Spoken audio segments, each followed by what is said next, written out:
12 oras ng bukas sa mga registration centers sa mga lugar na may pinakamaraming botanteng wala pang biometrics mula Lunes hanggang Linggo simula sa October 17. Itutuloy naman ang dantalang source code review ng COMELEC sa De La Salle University sa October 12. Ang ulat mula kay Ria Fernandez. Kapalit ng mawawalang 5 araw sa pagpapatala bunsod ng paghahain ng kandidatura sa susunod na linggo, naglabas ng panibagong kampanya ang Commission on Elections o COMELEC para himuking magpa-register ang mga mamamayang edad 18 pataas na wala pang biometrics upang makaboto sa eleksyon 2016.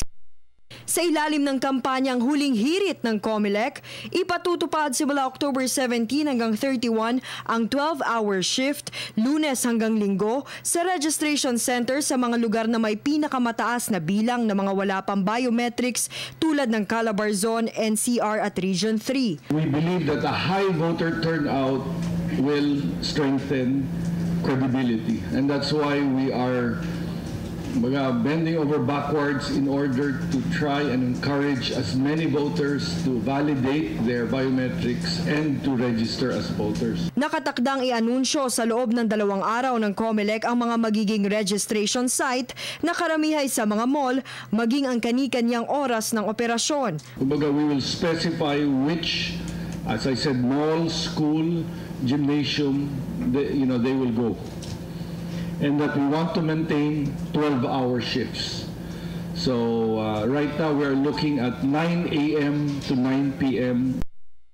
October 17 to October 31. Sa pinakahuling tala ng poll body, mahigit 2 milyon na lamang ang mga hindi pa nagpapakuha ng kanilang biometrics. Matutuloy naman ang base code review na naantala dahil sa bagyong Kabayan noong nakaraang linggo. Isasagawa ang pagsusuri sa Lunes, October 12, alas 9 ng umaga sa De La Salle University. 8 grupo ang naghayag ng intensyon na maging reviewer.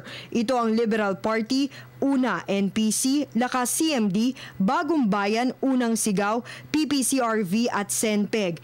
Pero pinag-uusapan pa ng mga commissioner kung tatanggap pa sila ng karagdagang grupo para busisiin ang buong source code na tatagal ng 7 buwan. We want to be as inclusive as we possibly can. Para sa Telebisyon ng Bayan, Ria Fernandez.